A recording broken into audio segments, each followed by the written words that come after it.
一口气看完一部恐怖美剧是什么感受？本片彻底颠覆了人与信仰之间的辩证关系，深刻探讨了人性和神性、死亡与救赎。废话不多说，跟随我的解说慢慢品味。在一座与陆地隔海相望的孤岛上，有一个历经沧桑的残弱小镇。曾经这里水产资源丰厚而昌盛，而如今随着人口的外移逐渐没落，岛上仅剩100多人。为了维持小镇的正常生活，每天都会有2只船往返于小岛和陆地之间。这一天，离家多年的年轻人莱利突然回到了小镇上，母亲开心地跑过来迎接自己的儿子。原来莱利在外面驾车意外撞死了一位女孩，从而被判了4年牢狱之灾。也许是对女孩的愧疚，莱利在狱里的每一天都无法释怀，甚至时常看到被撞死的女孩出现在他的面前。无心在外继续生活的他，迫不得已只能回到阔别已久的小镇，也试图在家乡解开内心的枷锁。而伴随着他一同回到镇子的还有一位年轻的男子，他带着一个奇怪的大箱子径直来到了镇上修女的家里。就在这时，里面传来了敲击声。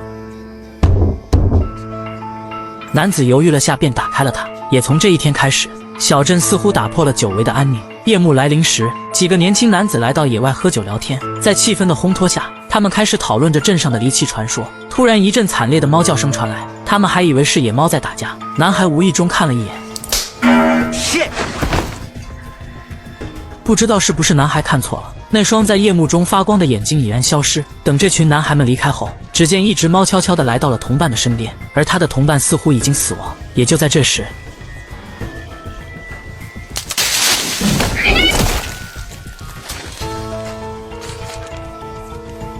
回到家里的莱利和家人难得聚在了一起。不管莱利在外面生活的如何，母亲显然很开心儿子能回到自己的身边。莱利也表达了自己想法，他希望父母明天能带他去教堂里，以求内心得到神的宽恕。父母知道莱利从来没有信奉过这些，但为了儿子能早日走出困境，还是答应了他。第二天，莱利在父母的陪同下来到了教堂里。也就在这里，他看到了儿时的朋友艾琳。女人似有所感地扭头看了一眼他。也就在这时，一个年轻的神父走到了讲台上，他告诉众人，自己名叫保罗。曾经的老神父普鲁特因为身体的原因不得不留在陆地上治疗，以后他将代替老神父替小镇居民进行弥撒。等弥撒结束后，新来的保罗神父快速得到了小镇居民的喜爱。莱利也找到了自己儿时的朋友艾琳，他记得曾经的艾琳叛逆而开朗，而现在的眼神里却写满了平淡。通过聊天得知，原来艾琳也是最近几个月刚回到小镇上的。艾琳在大城市里曾组建了家庭，然而却过得并不幸福，丈夫是一个喜欢酗酒家暴的男人。忍受不了的艾琳最终回到了小镇上，没想到刚回来就发现自己有了身孕，随即又自嘲了一番。她表示自己和莱利离开小镇时曾说过以后不会再回来，没想到现在却都又回到了这里，仿佛天意弄人。莱利也把自己的遭遇告诉了艾琳。艾琳看着这位陷入自责中的男人，鼓励他希望能早日走出困境。夜幕来临之时，一场暴风雨来到了小镇上。莱利透过窗户突然看到外面似乎有个人行走在暴雨中，他赶紧叫来了家人，但是家人却没有看到任何人。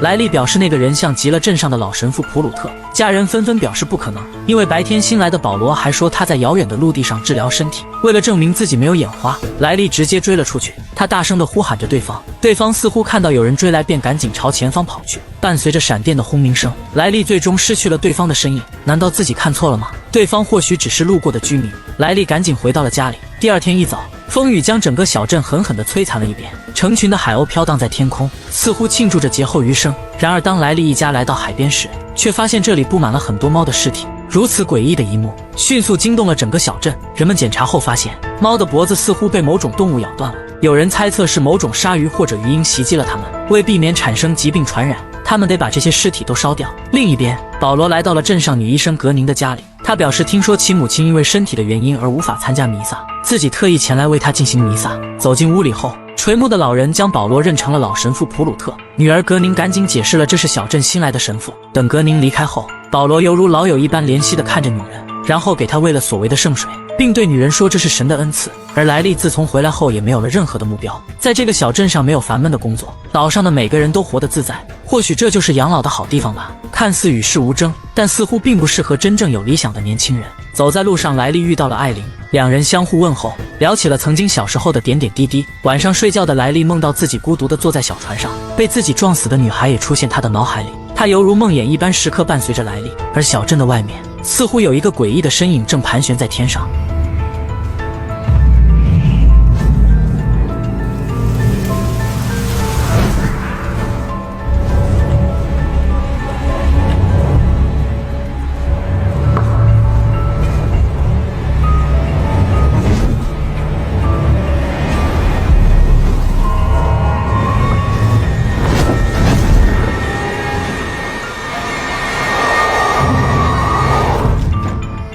一个人碰巧路过这里，他听到房子里传出来一阵奇怪的声音，便上前去查看。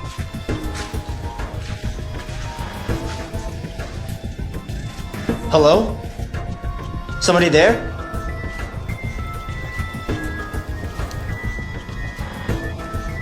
Hello? Somebody there?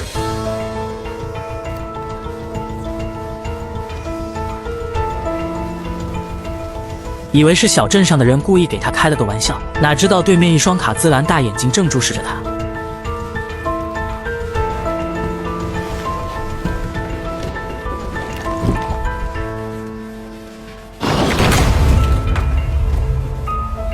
自从神父保罗来到了这个小镇，他仿佛带着魔力一般，让镇上的人开始参加弥撒。此时，他走到了瘫痪多年的年轻女孩丽萨面前，只见她拿起象征神恩赐的东西。就在众人以为他会直接递给女孩时，保罗却突然往后退了几步，他让女孩自己过来拿。其他人以为神父在开玩笑，丽萨启动轮椅准备过去拿，但是保罗表示让她自己站起来拿。看到保罗认真的模样，众人以为这是神父故意在消遣这个瘫痪的女孩，纷纷开始站起来喝止他的行为。其母亲表示这个玩笑一点都不好笑，但是女孩似乎感觉到了什么。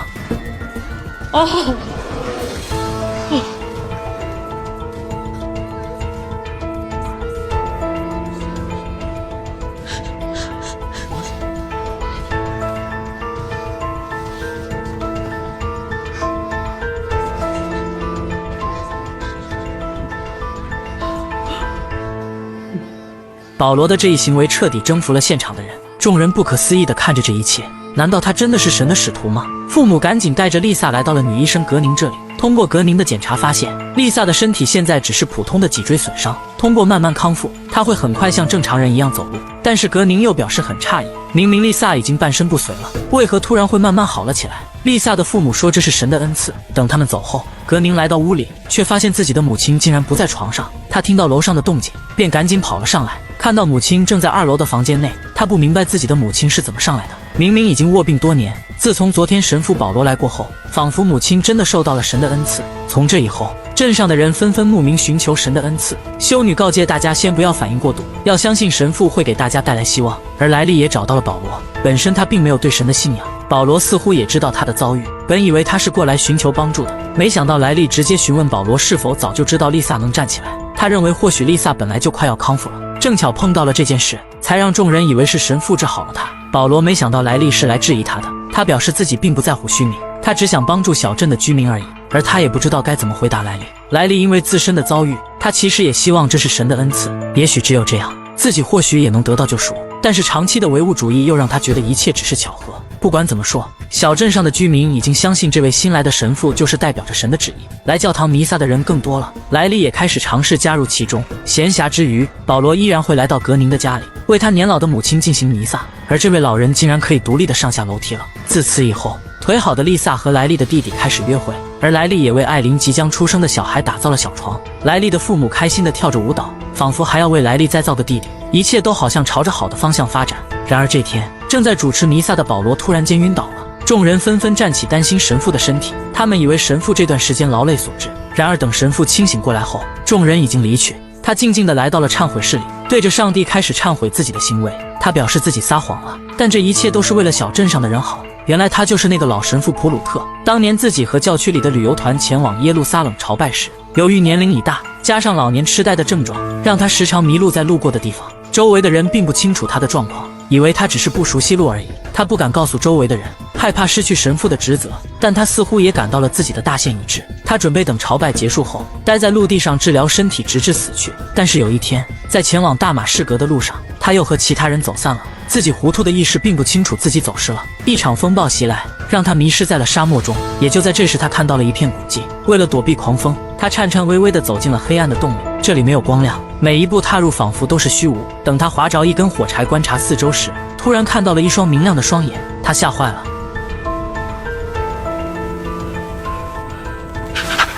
等他再点燃一根火柴准备查看时，一个诡异的人脸出现在眼前，他犹如恶魔一般直接咬住了老神父的脖子，恐惧疼痛开始蔓延至全身。也许老神父已经神志不清了，他看着对方带着一双巨大的翅膀，便把其当成了天使。他对着所谓的天使开始祈求恩赐，而对方听到这句话后，也割破了自己的手腕，让老神父饮用其血。等老神父走到洞口时，他看到自己再次拥有了年轻的体力。尽管这个怪物与他心目中的天使天差地别，但对方给了他第二次生命。从此以后，老神父愿意将他当成天使。虽然天使惧怕阳光，但他知道家乡这个残弱的小镇更需要他，于是将天使装在了箱子里带了回来，并给自己改名为保罗。最后，保罗祈求上帝的原谅，他撒的这个谎的确是为了镇上的人，希望这些老弱病残可以像他一样荣获新生。自从保罗回来后，他将吸血天使的血液倒进了所谓的圣器中，这一幕也被莱利的弟弟看到了，但他也不知道这究竟是什么。毕竟神父的到来给众人带来了希望，而这些东西也会被当作圣餐让信徒服用。此时艾琳来到格宁医生这里检查胎儿的情况，看着格宁一遍又一遍的检查，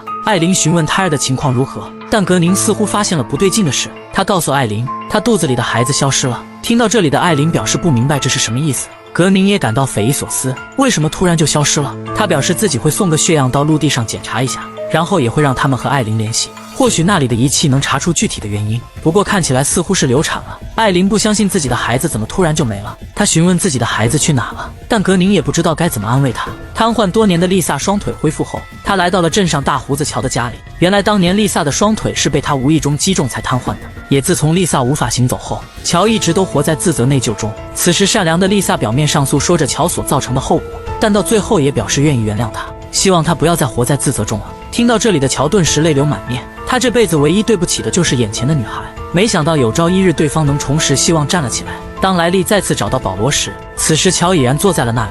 这两个人之前从来没有信仰过上帝，没想到在见证了女孩的奇迹后，会慢慢的改变自己的心态。也许要不了多久，整个小镇都会成为保罗的教徒。保罗让他们以后放松心情，尽量不要再酗酒了。当两人走后，保罗的身体却出现了不适的症状，肚子里仿佛有什么东西要溢出来。在修女贝利的家里，丽萨的父母正坐在这里，或许他们是过来感谢神父的吧。只见保罗推门进来后，直接瘫倒在了地上，紧接着浑身开始抽搐，嘴里冒出诡异的红色液体。众人惊悚地看着这一幕，直到保罗静止不动。丽萨的父亲查看了他的情况后，表示神父的状况不太好。此时保罗的眼睛里也充满了血色。就在众人以为神父已经荣归天堂时，保罗却猛然间惊醒，这让其他人难以置信的同时，又感到是神的恩赐。等众人离开后，贝利拿着食物来到保罗的房间内。这个女人对上帝的信仰极为狂热，也因此对现在的保罗非常的敬畏。她准备打开窗帘时遭到了保罗的阻止，或许她感知到了神父的不正常行为。在她离开房间时，她告诉保罗，外面的几个人会保守秘密，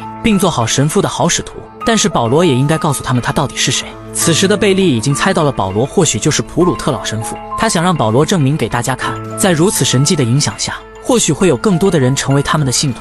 等贝利离开后，保罗尝试将手放在阳光下，然而却发生了严重的灼伤。或许吸血鬼的血液可以慢慢将人同化，之前的保罗还可以行走在日光下，现在随着身体的同化，不仅无法再接触阳光，连身体也出现了不可控的状况。他手握十字架试图得到神的原谅，但此时手掌却被十字架灼伤。看着流出的鲜血，保罗忍不住嗜血的欲望开始慢慢吸吮。在夜幕来临之时，保罗走出了家门，他用手尝试接触外面的空气，看来黑夜并不能伤害到他的身体，也许以后他只能行走在黑暗中。他再次来到了格宁女医生的家里，找到了他的母亲。此时的老人已经变得肉眼可见的年轻，这也是保罗让其长期服用吸血鬼血液的原因。虽然会改善人的身体，但是或许不久的将来，女人也会被转化为嗜血的怪物。他也认出了保罗，他们双手紧握着彼此，原来之前他们就背着所有人在一起了。而格宁也是老神父和女人的孩子，因为害怕这件事被人知道，他们只能默默地隐瞒下来。保罗归来的第一时间也想让自己的爱人回到从前。此时的艾琳找到莱利，他们彼此诉说着各自的痛苦。两个儿时的伙伴虽然因为命运的捉弄回到了小镇，但也让他们的心渐渐地靠在了一起。回到家里的保罗身体再次出现了问题，吸血鬼的血液仅剩一点点，而那所谓的天使也不知道去了哪里。强烈的饥饿感折磨着神父，保罗来到外面大声呼喊着天使，但却没有得到任何回应。无奈的他只能回到房间里将仅存的血液喝完。正巧此时大胡子乔来到了门外，他无法解决自己酗酒的欲望，于是找到神父想寻求帮助。看到神父的不对劲，他本想离开，但是神父让他先进来坐。乔走进来后看到了年轻的普鲁特神父竟然和保罗长得一模一样，他以为保罗就是老神父的私生子，尴尬的想要暂时离开一下，然而保罗却叫住了他，先是以神的名义安慰了他，并让乔和自己拥抱一下。也就是这时，抱住乔的保罗感受到了血液的诱惑，尽管乔开始疯狂的抵抗，保罗也不松手。当乔猛地挣脱出去后，却一不小心撞在了桌角上，鲜血顿时布满了地板。保罗慢慢的走过去，无法控制嗜血的欲望在这一刻突然爆发，他疯狂地吸吮着血液。第二天一早，众人在教堂里迟迟等不到保罗，无奈的贝利只能回去寻找他。等他走进房间后，看到了地上的尸体以及蜷缩在角落的神父。女人不但没有感到害怕，还来到了神父的身边，对他说：“可以先帮他把衣服换掉，然后去教堂为众人弥撒。”当保罗把手放在阳光下时，贝利看到他被灼伤的手掌，又表示让他先待在这里，自己会处理此事的。显然，狂热且盲目的信仰已经蒙蔽了这个女人的双眼。他来到教堂里，先是让人们自行进行祈祷，然后找了2个信得过的人来到了房间里。这2人，一个是丽萨的父亲，一个是往返陆地的船长。女人用那3寸不烂之舌成功将他们洗脑，并表示神父只是遭到了恶魔的嫉妒才做出此事，然后让2人用毯子将尸体带出去处理好。或许信仰真的可以改变人的认知观吧。经过一阵深思熟虑，2人开始行动。另一边，来到陆地上的艾琳找到了医生，之前格宁送过来的血液样本，他们已经检查完毕。女医生告诉艾琳，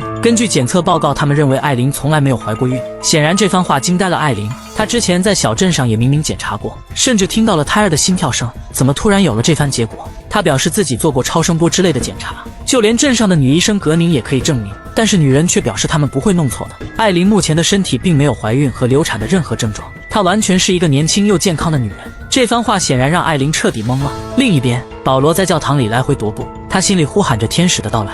圣餐已经没了，以后不知道会不会发生更可怕的事情。他需要天使的血液。也就在这时，那个诡异的人影突然出现在眼前。保罗松了一口气，表示自己已经没有圣餐了。所谓的天使让其不要说话，然后径直走了过去。保罗虔诚地跪在地上迎接圣餐的降临。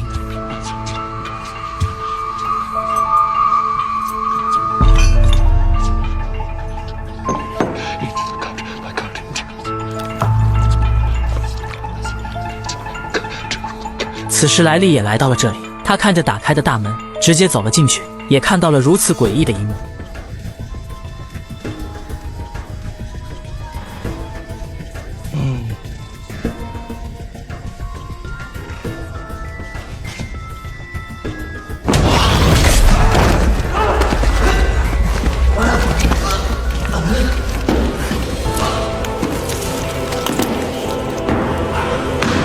保罗慢慢地走过去，看着莱利被天使咬住了脖子，将门直接关了起来。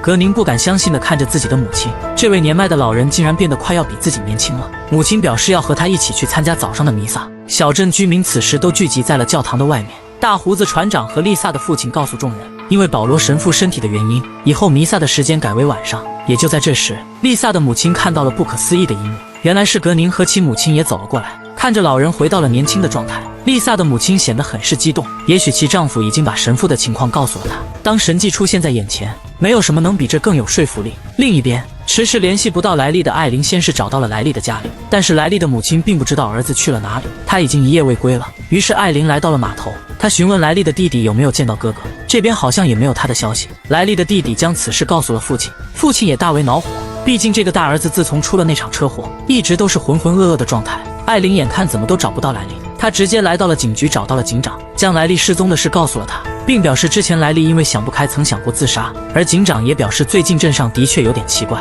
已经发生不止一起失踪案了。就在今天早上，小镇上比尔的妻子也过来说她的丈夫失踪好几天了。是的，就是那个晚上进入房间内被吸血鬼扑倒的男人。夜幕降临时，在弥撒开始之前，格宁和其母亲也赶了过来。这位越活越年轻的老人想来看看自己的爱人。当人员都到齐后，保罗也走到了讲台上，但是他今天的发言似乎与以往不同。他想让众人做好自我牺牲的准备，如果听从自己的指示，人们也许会先死后生。保罗一番激情演讲过后，便直接离开了这里。但这番话似乎让格宁的母亲大为意外，也许保罗已经不再是他熟知的老神父了。他来到外面时警告自己的女儿，以后都不要再来这里了。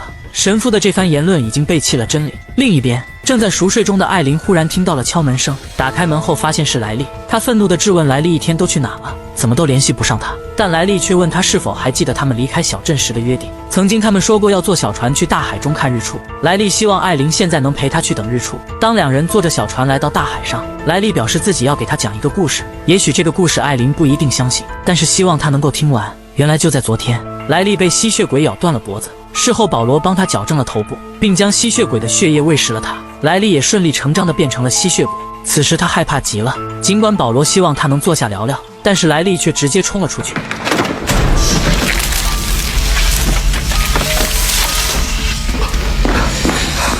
看到自己被灼伤的手臂，保罗表示他需要好好的聊一聊，自己也会给他解释这一切的原因。当莱利坐下后，保罗将自己的遭遇告诉了他，并表示他已经死而复生了，一切都是天使给他的恩赐。莱利不可置信地看着眼前的保罗，他没想到这就是老神父普鲁特。莱利生气地质问自己究竟怎么了，那个带翅膀的家伙又是什么？神父表示他就是天使。正巧修女贝利也走了进来，保罗表示要给莱利做个试验，他让莱利坐在凳子上，然后自己狠狠按住了他，接着让贝利慢慢地靠过来。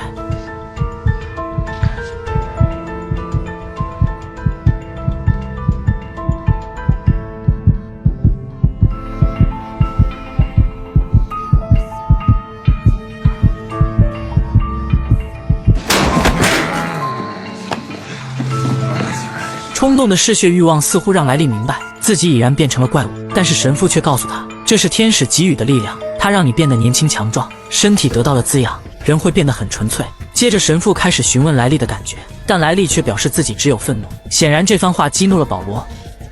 I promise you complete honesty, and I am giving that to you. And I'm tired of you lying to me, Riley Flynn. I've forgiven it time and again, but today is critical for us, and I am finished. Complete honesty. How does it make you feel? Jealous. 当莱利说完这句话后，虽然得到了保罗的认可，但他自身却觉得违背了人的底线和原则。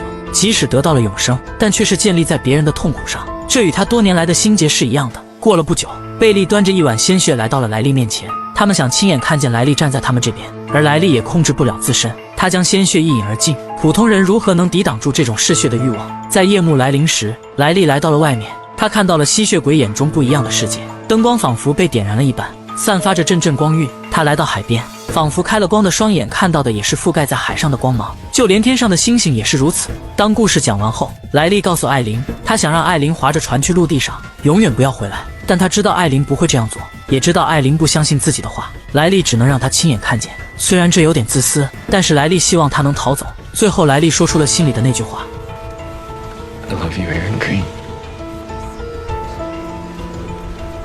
I love you my whole life. One way or another.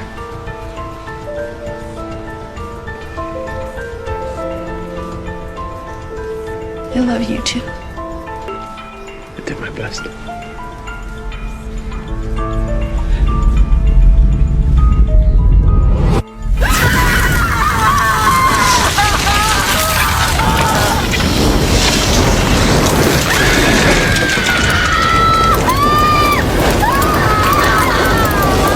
莱利用自己的生命为艾琳诠释了吸血鬼的存在，他希望艾琳能离开这个小镇，但艾琳显然不想放弃这个从小到大的镇子，他决定回到小镇上寻求帮助。与此同时，莱利的父母一觉醒来，也收到了莱利临走时的书信，但当莱利的父亲看到后，却直接拿着信件找到了保罗神父。此时这些人正在秘密商量着复活节的事宜，莱利的父亲表示想单独谈一谈，于是等众人离开后，他将莱利的留信拿了出来，并询问神父自己的儿子是不是出了什么问题。通过信里的内容，父亲认为他的儿子状态不太对，似乎走向了邪路。信里面还说了很多奇怪的话，不知道是不是他因为之前的事出现了幻觉。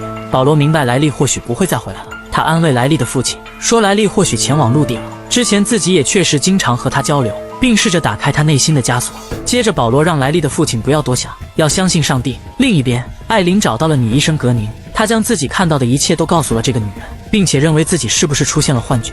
但格宁却表示愿意相信他所说之事，而自己也发现了一些疯狂的事。格宁将艾琳带到了自己的实验室，他说如果将自己的这一发现公布出去，别人肯定会认为他疯了，而自己一直都在做测试。当艾琳说莱利在阳光下燃起来的时候，这让他更加的确信自己的结论，他的母亲变得越来越年轻了，这简直就是史无前例的事。于是格宁将母亲的血液抽取了一部分化验，但是在接触到阳光时却马上燃烧了起来，说着就给艾琳展示了一次。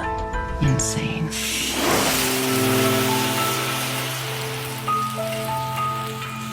Fucking bonkers. 燃烧的血液触动了屋里的烟雾装置，格宁的母亲以为出了什么事，赶紧走了出来，而艾琳也看到了这位越来越年轻的老人。紧接着他们几人坐下开始探讨，格宁表示，这种现象很像一种名叫红细胞生成性骨鳞病的血液疾病，患病的人对光线极度敏感，甚至会被阳光烧伤，并且极度贫血，但也不是这种病。格宁猜测或许是同源的病种，镇上的人仿佛被感染了某种病毒或寄生虫，这种东西可以修复受损的细胞，但它似乎更加的疯狂，对血液中的铁元素极度的渴望。也许刚开始血液里的这种东西非常少，但随着慢慢的增加和通过物理改变，就会变得更加明显。格宁继续说道，他把母亲的血液和艾琳的血液都做了测试，当把它们放在阳光下，里面的这种东西很快就燃烧了，而后只留下了正常的血液。艾琳不明白自己的血液也存在吗？格宁说到之前给他孕检时曾保存过血液，并且自己相信小镇上其他的人也肯定会有这种情况。然后格宁又说，他母亲和艾琳此时的血液里大部分都还是正常的血液，由典型的红细胞组成，而莱利的血液里或许那种东西的含量太高，才导致它在阳光下燃烧起来的。艾琳询问，如果感染了这种东西，那么怀孕的人会怎么样？格宁明白他的意思，但还是告诉他，这种东西会把人体内外来的东西当作攻击目标，而胎儿或许就是被他当成了目标。听到这里的艾琳显然很难过，好好的孩子还没出生就没有了。格宁的母亲赶紧询问有没有解决方法，格宁表示自己已经测试过很多次，目前没有任何的头绪。等离开格宁的家里，艾琳再次找到莱利的母亲，她表示莱利已经死了，然后把莱利说的事全部告诉了女人。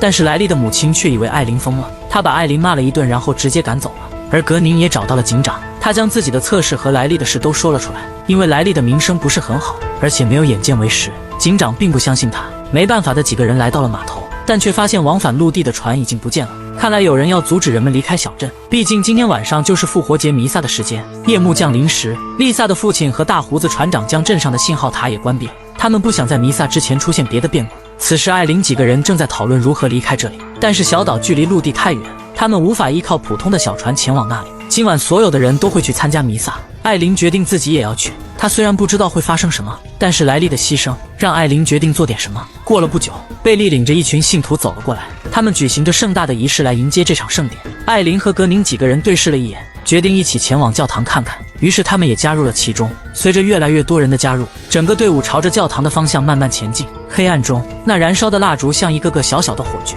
人们以为它照亮了未来的道路，殊不知等待他们的也许是泯灭。等众人来到教堂后，保罗先给众人道了个歉，他表示普鲁特老神父并没有在陆地上疗养，而是得到了天使的祝福，他不仅得到了健康，还恢复了青春。然后保罗告诉众人，他就是普鲁特老神父，希望能得到大家的原谅，自己迫不得已才欺骗大家的。但似乎这番话并没有激起众人的惊诧，艾琳不可思议地看着众人毫无反应。与此同时，作为保罗最忠实的信徒大胡子船长，他直接走向前迎接圣餐的降临。贝利马上跑到了后面，随手端了一杯吸血鬼血液，而桌子上似乎还放着某种毒药。看来保罗想要众人直接转化为吸血鬼，他将毒药掺进了吸血鬼血液里。如果众人全部饮用后，那么整个小镇的人都可能真的永生了。当大胡子喝完后，他很快躺在了地上，不停地抽搐。这一幕显然惊呆了众人。保罗一边安慰着他，一边告诉其他人，让他们一起见证奇迹的到来。警长看到这一幕后，他无法接受，准备带着儿子离开。就在这时，他看到了门口伫立的吸血鬼。保罗表示这就是天使，他代表着上帝，此时是给众人送祝福的。紧接着，吸血鬼在人们震惊的表情下，慢慢地走向了高台。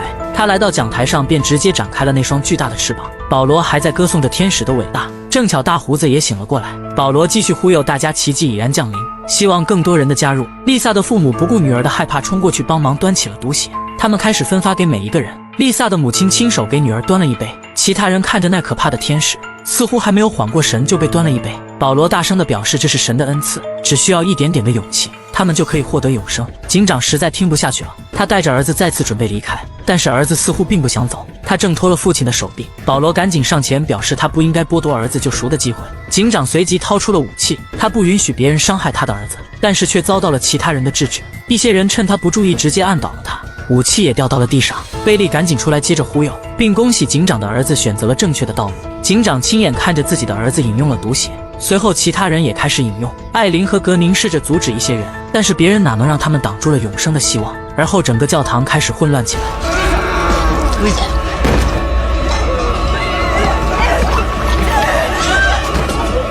格宁的母亲实在无法允许曾经的爱人变成这样，她捡起武器直接朝着保罗打了过去。只见保罗被一枪击中了脑袋。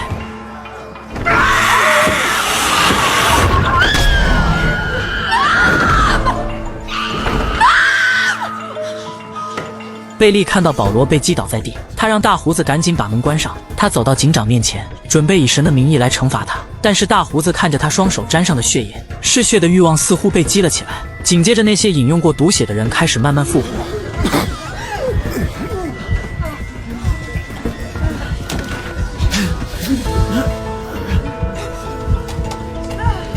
丽萨的母亲复活后，她感觉自己眼中的世界不一样了。她抱住女儿后，也听到了对方血液里传出来的咚咚声，而她的父亲直接对着一个女孩就咬了过去。看来这些人被同化后，根本无法控制体内嗜血的欲望，随即被转化成吸血鬼的人类开始攻击正常的人类。而教堂的大门已经被锁住，艾琳他们迫不得已只能朝后面跑去。莱利的弟弟赶紧拉走了丽萨，莱利的父亲为了掩护他们，被其他人按在了地上。在危急关头，只有他们这几个人躲进了后面的小房间里。而教堂内部早已乱成了一锅粥。在这里，艾琳也看到了贝利，只见这个女人也躲进了这里，显然她的内心也很恐惧，但她依然对艾琳几人表示不满。她还在吹嘘着天使的荣耀，艾琳并不会惯她的臭毛病，直接赏了她一枪。随即众人通过后门赶紧逃离了这里。等众人走后，贝利突然间坐了起来，看着他发亮的双眼，显然事前他已经服用了吸血鬼的血液。他来到教堂内，看着整个混乱的大厅，他让大胡子打开大门，大胡子却说神父没有醒过来之前不让打开，而保罗也并没有死掉。看来吸血鬼并没有那么好杀死。但是贝利这个女人已经不满足当一个普通的修女了，她对大胡子说，那些违背上帝的人必须得处理掉，并对着神父表示，他会继续宣扬神父的荣耀以及天使的恩赐。 The doors stay open, just as the gates are always open. How else does the gospel spread? 此时格宁的母亲猛然坐起，她被吸血鬼咬死后，因为长期服用圣餐，现已然变为了吸血鬼。她来到教堂内部，看到保罗神父静静地坐在那里，似乎在思考自己给大家带来的真的是福音吗？而那些被转变为吸血鬼的小镇居民早已离开，他们要将福音传遍每个角落。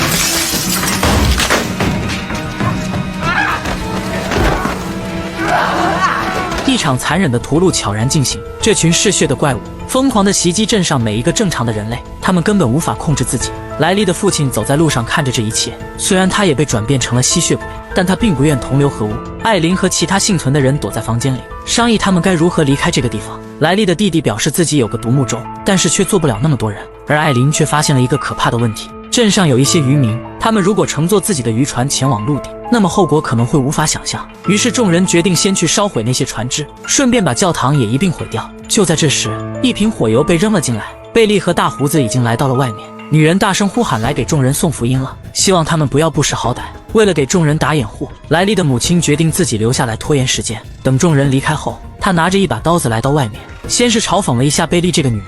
莱利的母亲表示她什么都不是，只是一个懦弱自私的可怜虫罢了。说完这些便直接抹了自己的脖子。两个嗜血的怪物本想上前说些什么，但终究是抵挡不住血液的诱惑，他们趴在地上疯狂地吸吮着。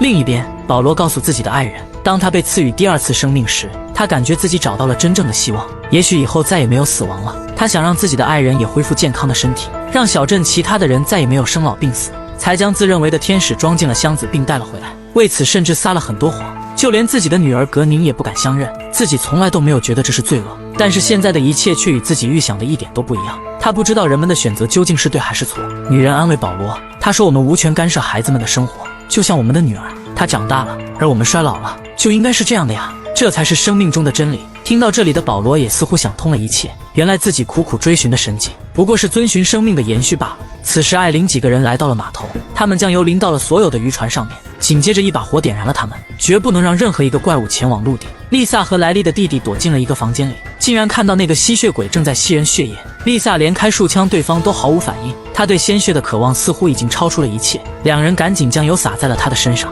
既然物理无法解决他，那就试着一把火烧死他。当点燃火后，里面也传来了凄惨的叫声，那怪物直接跑了出来，带着满身的火焰飞离了这里。而贝利来到了教堂旁边的仓库里，他为每个人都准备好一张床铺，事先让大胡子将整个镇子点燃，他准备将所有的人都集合在这里，然后等第二天的夜里，他会带着众人前往陆地传播福音。当钟声响起，已经变成嗜血怪物的人们纷纷赶来。贝利看到神父已然无事，他想要神父成为大家的领袖，但是保罗已经看透了一切，他严词拒绝了，并希望他们不要这样做。但这番话却激怒了贝利。他觉得神父突然背弃了大家，也许是为了眼前的这个女人。贝利希望他们能享受日出之前的美好，否则以后都没有机会了。他决定由自己来领导众人，让所有人在日出之前躲进教堂里，然后在夜幕来临时前往陆地。赶来的大胡子却表示所有的船只都烧没了，他们可能无法去陆地了。但是贝利却说过几天会有货船前来，到时候他们依然可以前往陆地。紧接着他将所有人都集合在了一起，显然里面有些人还无法接受这一切，甚至一些人在吸食过鲜血后产生了浓烈的罪恶感，而他现在想要做的就是稳定大家的情绪。当神父走进教堂大厅时，他看到自己的女儿格宁正在到处郊游。面对自己的女儿，保罗说了声抱歉，他表示自己应该早点和她相认的，然后让格宁赶紧离开这里，自己会处理的。但是突然一声枪响，只见大胡子举起枪直接打中了格宁。保罗看到自己的女儿倒下，他直接扑向了大胡子，并狠狠地掐住了他的脖子。格宁的母亲询问他怎么了，当两人走进去后，看到了女儿倒在地上生死未知。保罗赶紧将自己的血液喂进了格宁的嘴里，但是格宁却全部吐了出来。也许他不想成为这种怪物，也许是恨自己的父亲造成了这种局面。格宁带着痛苦离开了这个世界。伤心的保罗和格宁的母亲直接点燃了教堂，然后抱着格宁的尸体离开了这里。另一边，贝利发现警长也在旁边的大仓库内郊游，他直接一枪打中了男人的腿，愤怒地告诉众人，这个人想要置大家于死地。就在贝利准备审判警长时，艾琳也从里面走了出来，她拿着火机准备点火时，那可怕的吸血鬼直接飞了过来，将艾琳按在了地上，开始撕咬她的脖子。而警长的儿子捡起了地上的火机，他看着自己的父亲，犹豫了一下，便直接点燃了仓库。现在镇上所有的房子全部被点燃，众人已经没有了去处。警长对着贝利说道，阳光会告诉他什么是好什么是坏。看不到希望的贝利直接给了他一枪，而艾琳趁着吸血鬼喝血的时候，直接用刀子划破了他的翅膀。其他人看到房子都烧没了，纷纷离开了这里。也许等太阳再次升起时，所有人都将不复存在，众人只能在此之前陪一下自己的家人。等吸血鬼吸食完血液后，他的翅膀早已千疮百孔，但他依然晃晃悠悠地飞走了。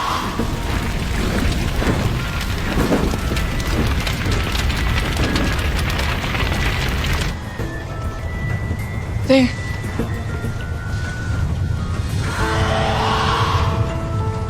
It's heading west. It's running. It's running from the sunrise. Do you think it can make it? Before the sunrise? 30 miles?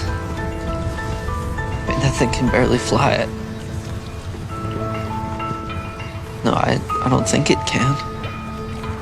躺在地上的艾琳回想起了莱利的话语，曾经莱利问过他，等我们死去的时候会发生什么呢？那时的艾琳表示，或许在那一刻，身体中的细胞正在逐个死去，但大脑肯定会让神经元疯狂地燃烧。也许我会感到绝望和害怕，但是应该不会有这种感觉，因为在那短暂的时光，自己忙着回忆一生的记忆，直到最后，自己就像一团能量消散于天地，并回到最初的原点。或许会周而复始，但终究会忘记一切。生命也许就是一个转瞬即逝的浅梦，是一个美好的愿望，不停地重复再重复，直到永恒。也许莱利当时肯定了艾琳的答案，后来用自己的生命为艾琳诠释了他口中的答案。此时太阳伴随着海平面冉冉升起，在这一刻，人们或许已经明白了永恒并不是生命的真谛，而爱才是。